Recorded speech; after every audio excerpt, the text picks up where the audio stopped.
बिहार के जनता के मन में आजकल एक बहुत ही बेचैनी या उद्विग्नता फैली हुई है। वो है प्रशांत किशोर के जो हालिया महीनों में जो उद्घाटन या कहें कि रहस्य उद्घाटन हुआ है उससे हुआ है, जिससे कि बिहार की राजनीति में जो दो चार वरिष्ठ जो नेता हैं या बीजेपी के हों या जेडीयू हों, उनके प्रति जो उनका जो उद्घाटन हुआ है उससे पहले हम लोग सम्राट चौधरी के बारे में बात कर लेते हैं।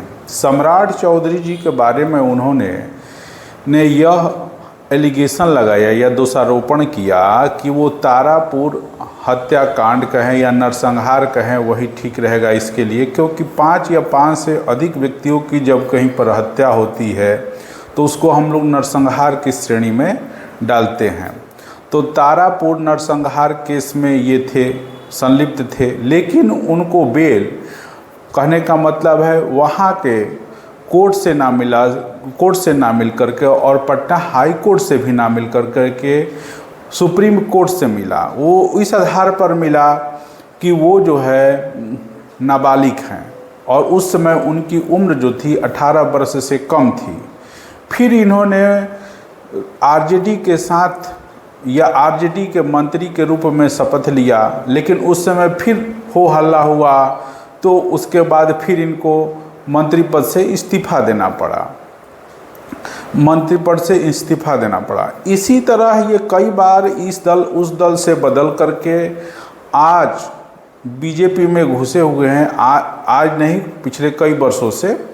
ठीक उस समय भी इन पर ये आरोप लगाया था। इन्होंने कहा था कि मैं आरजेडी के 14 विधायकों को तोड़ करके लाया हूँ, जो कि बाद में उनके विधायक ने ही खुद ही खंडन किया। जिनका इन्होंने नाम दिया या सिग्नेचर दिया था, उन लोगों ने कहा कि नहीं ये गलत है, मेरा वो फर्जी हस्ताक्षर है। ठीक, तो इस तरह वो फिर बीजेपी में चले गए और बीजेपी में जाने के बाद आज आप देख ही रहे हैं कि वो उप मुख्यमंत्री बने हुए हैं। यही थे मुरेठा सम्राट, जो एक समय कहते थे कि नीतीश कुमार को मैं गद्दी से उतारूंगा तभी ये मुरेठा खोलूंगा। ठीक, और अलग अलग कई पार्टियों में पिछले सालों में ये जा चुके हैं। कहने का मतलब ये किसी एक पार्टी के है भी नहीं। और ये उसी शकुनी चौधरी, जिनका आपने नाम सुना होगा, जो कि चारे घोटाले में एक मुख्य अभियुक्त थे, उन्हीं के ये सपुत्र हैं और नाम भी बदलने में माहिर हैं।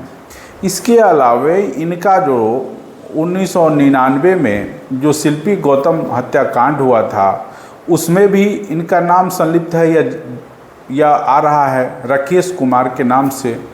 तो इसके बारे में भी ये कुछ खंडन नहीं करते हैं। ये कहते हैं कि हाजीपुर में राकेश कुमार हैं, उन्हीं का नाम था, मेरा नाम नहीं है। वो तो बेचारा आइसक्रीम बेचता था। तो ये भी उल्लेखनीय है कि आइसक्रीम बेचने वाले का नाम कैसे आ जाएगा। ये तो गलत ही बात बोल रहे हैं। कोई आइसक्रीम बेचने वाला इस तरह की जघन्य कृत्य कर सकता है या उसका नाम आ सकता है, ये भी नहीं बता रहे हैं। इस संबंध में अगर देखा जाए तो पूरा बीजेपी दल ही मौन है, सिर्फ आरके सिंह को छोड़ करके। और सुनने में ये भी आ रहा है कि इसके लिए उनको पार्टी से निकाल दिया जाएगा या उनको फिर से टिकट नहीं दिया जाएगा। ठीक, इस तरह की ये लोग मानसिकता पाले हुए हैं और इसमें ये जनता में ही उद्विग्नता है। वो मैं इसलिए कर रहा हूँ कि कोई भी बड़े राजनीतिक दल सिर्फ प्रशांत किशोर जी को छोड़ करके बात किया जाए तो कोई भी इस मामले को उठा नहीं रहा है या इस मामले में डिबेट में पूर्ण रूप से सामने नहीं आ रहा है। तो इस तरह हम कह सकते हैं कि और राजनीतिक दल जो हैं वो खड़े हैं या मौन है, चुप हैं या इसका तमाशा देख रहे हैं। उसी तरह अशोक चौधरी जो जेडीयू के गणमान्य में नेता हैं, जिनको कहा जाता है कि नीतीश कुमार के वो दाहिने हाथ हैं, उनका भी संलिप्तता पाया जा रहा है। पीके जो है वो कह रहे हैं, प्रशांत किशोर वो बोल रहे हैं कि ये भी जो है अपनी बेटी के लिए टिकट जो है वो चिराग पासवान की पार्टी से एलजेपी से खरीदे हुए हैं। तो चिराग पासवान ये भी नहीं बोल रहे हैं कि हाँ खरीदे हैं कि नहीं खरीदे हैं। ठीक, ये भी नहीं बता पा रहे हैं। इसके अलावा ये जो ज़मीन के बारे में बोल रहे थे, तो इसके बारे में भी प्रशांत किशोर ने इस तरह की बताया और उसका डीड सहित या और भी खंडन किया अशोक चौधरी के बारे में कि ये इनके विरुद्ध साबुत है। तो इसके भी बारे में ये लोग नहीं बोल रहे हैं, ना ही इनके एक जो वरिष्ठ नेता हैं जेडीयू के जो प्रवक्ता हैं उन्होंने बोला।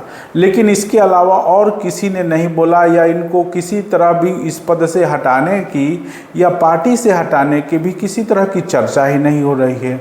ना जाने क्या इन लोगों की व्यवस्था है कि वो लोग जो हैं इसमें कुछ आगे बोलने या बढ़ चढ़ के कुछ करने की स्थिति में ही नहीं है, ना ही अशोक चौधरी के संबंध में, ना ही सम्राट चौधरी के संबंध में। और पूरी की पूरी इस तरह जो पार्टियां जो हैं, राजनीतिक पार्टियां, वो उलझी हुई हैं और कोई इसके बारे में कोई हवा ही नहीं दे रहा है। इन लोगों को तो चर्चा ये करनी चाहिए कि ये लोग अपने ऊपर जो आरोप लगा है उसका खंडन करें। तो वो लोग कह देते हैं पब्लिक डोमेन में है, आगे चल के जनता, हमारा कहने का मतलब है, फैसला करेगी। और जनता फैसला तो करेगी ही, लेकिन नैतिकता तो कुछ रहा नहीं। ये लोग तो जान रहे हैं कि कुछ दिनों के बाद हम लोग जिस तरह के ये लोग कह रहे हैं कि 3M पर चुनाव लड़ा जाएगा 2025 का, वो है महिला, मंदिर और मोदी, वही चीज़ उछालेंगे और कुछ उछालेंगे नहीं। और इस पर हम लोग बात ही नहीं करेंगे और जनता जो है समय के अनुसार चुप हो जाएगी और अपने जो दैनिक कार्यक्रम है उसी में फंसी रह जाएगी, उसी को देखेगी। और आजकल जो नीतीश बाबू जो हैं, जो माननीय मुख्यमंत्री, वो तरह तरह के देख रहे हैं कि घोषणाएं कर रहे हैं महिला की, या कहने का मतलब है कि सरकारी जॉब की। लेकिन ठीक है, ये सब देने से क्या होगा? 10,000 रुपया दे देने से क्या कोई अपना किसी तरह का व्यवसाय खोल सकता है? नहीं, इसके भी बारे में कोई नहीं बोल सकता। और यही नीतीश बाबू जो है वो पहले क्यों नहीं इस तरह की दे रहे थे? तो जाहिर सी बात है कि जो 2025 का इलेक्शन होने वाला है विधानसभा का, तो उसमें जो मुद्दा होना चाहिए उस मुद्दे की बात ना करके इधर उधर भटकाने की कोशिश कर रहे हैं। ये जो 10,000 रुपया या अन्य योजनाओं की बात है, तो वो योजनाएं इलेक्शन के ठीक पहले ही क्यों याद आ रही हैं? 1-2 महीने के अंदर ये, और पहले क्यों नहीं याद आ रहती थी? इतने वर्षों से या ये इतने दशकों से ये जो बिहार के गद्दा पर सिंहासन रूढ़ हैं, उसके उनको पहले क्यों नहीं याद दिलाई गई या उनको याद क्यों नहीं आई? ये सारे बातें जो हैं वो बिहार के चुनाव को लग रहा है कि दूसरे तरफ ढकेलने की कोशिश हो रही है, ना कि भ्रष्टाचार की, ना कि युवाओं की बेरोजगारी की चर्चाएं करने की कोशिश की जा रही है, और दूसरी तरफ इसको भटकाने की कोशिश की जा रही है। इसके अलावा बीजेपी के कुछ अन्य नेता हैं, जायसवाल हैं और भी कुछ नेता हैं, उनके भी बारे में चर्चा नहीं की जा रही है। कहा जा रहा है, कुछ ही दिन पहले मैंने एक समाचार न्यूज में देखा था कि प्रशांत किशोर पांडे बोला जा रहा है। इनके पीछे भी जाति सूचक शब्द लगाया जा रहा है पांडे, क्योंकि ये पांडे जी हैं या सवर्ण वर्ग से संबंधित है, इसलिए इस मामले को दूसरी तरफ ले जाया जाए, जाति से किया जाए। इन बातों को मैंने जेडीयू के प्रवक्ता और बीजेपी के जो हैं वो प्रवक्ता, जो कि समाचार में मैंने देखा, वो ही लोग इस तरह की क्रियाएं कर रहे हैं। जो मेन मुद्दा है या बेरोजगारी है या जो भ्रष्टाचार है, जिसके बल पर बीजेपी कुछ सत्ता में आई, अन्ना हजारे इस मुद्दा को उठाया और उसी की फसल कहें या उसी की उपज, उसी समय बीजेपी जो सत्ता में आई या केजरीवाल आए। लेकिन अब सत्ता में जो लोग बैठे हुए हैं वो भ्रष्टाचार को मुद्दा ही नहीं बनाना चाहते हैं, या भ्रष्टाचार क्या चीज़ है उस पर कोई उल्लेख ही नहीं करना चाहते हैं, बेरोजगारी क्या चीज़ है कोई उल्लेख ही नहीं करना चाहते हैं।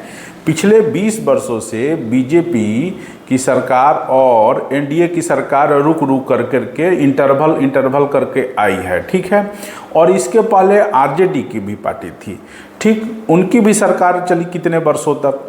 लेकिन जो यहाँ की बेरोजगारी है उसके बारे में कोई चर्चा नहीं कर रहा है, भ्रष्टाचार जो है उसके भी बारे में कोई चर्चा नहीं करना चाहता है। क्योंकि सभी लोग अपना विकास देख रहे हैं, ना कि राज्य का विकास देख रहे हैं और देश ही का विकास कर रहे हैं।